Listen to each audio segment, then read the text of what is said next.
இப்போ நம்ம தலைக்காவிரி வந்திருக்கோம். தலைக்காவிரியோட என்ட்ரி பாயிண்ட் தான் இது. பெரிய ஆர்ச் இருக்கு பாருங்க. இந்த ஆர்ச் உள்ள ஒரு ஹாஃப் ஃபர்லாங் உள்ள போனீங்கன்னாக்கா தலைக்காவிரியோட கோயிலை பார்க்கலாம்.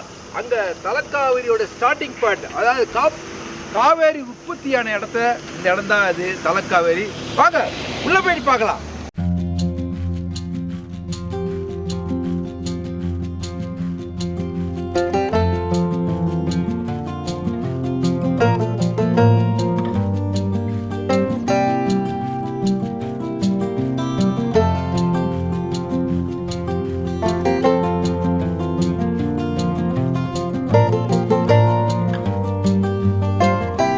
தலக்காவேரி கர்நாடக மாநிலத்தில் குடகு மாவட்டத்தில் பிரம்மகிரி மலைத்தொடரில் அமைந்துள்ள ஒரு புனித தலமாகும்.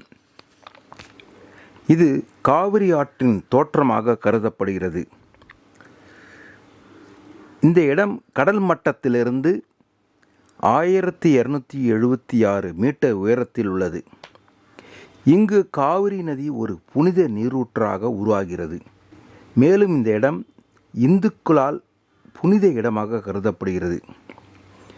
தலைக்காவிரியில் தோன்றும் காவிரி ஆறு கர்நாடகம் மற்றும் தமிழகத்தில் பாய்ந்து வங்காள விரிகுடாவில் கலக்கிறது. தலைக்காவேரி இந்துக்களால் புனிதமாக கருதப்படுகிறது. இங்கு அகஸ்தீஸ்வரர் கோயில் உள்ளது. காவிரி நதிக்கும் முனிவர் அகஸ்தியருக்கும் தொடர்பு இருப்பதாக கருதப்படுகிறது. தலைக்காவிரி ஒரு பிரபலமான சுற்றுலா தலம் மட்டுமல்லாமல் புனித யாத்திரைகளின் இடமாகவும் உள்ளது. தலைக்காவிரி பாகமண்டலாவிலிருந்து சுமார் 8 கிலோமீட்டர் தொலைவில் அமைந்துள்ளது.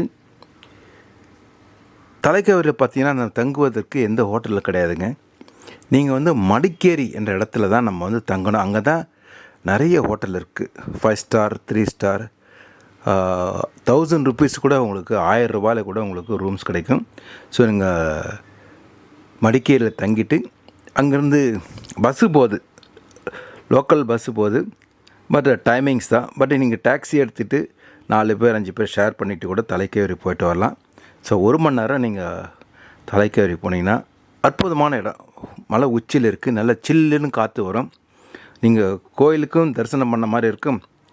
ஒரு மலைப்பிரதேசம் உயரத்தில் போய் நீங்கள் நின்னீங்கன்னா என்ன அனுபவம் இருக்கோ அந்த சில்லுன்னு ஒரு காற்று நம்ம மேலே படும். ஸோ இந்த இடம் நீங்களும் போனீங்கன்னா தலைக்காவேரி விசிட் பண்ணுங்கள், என்ஜாய் பண்ணுங்கள். பாய்.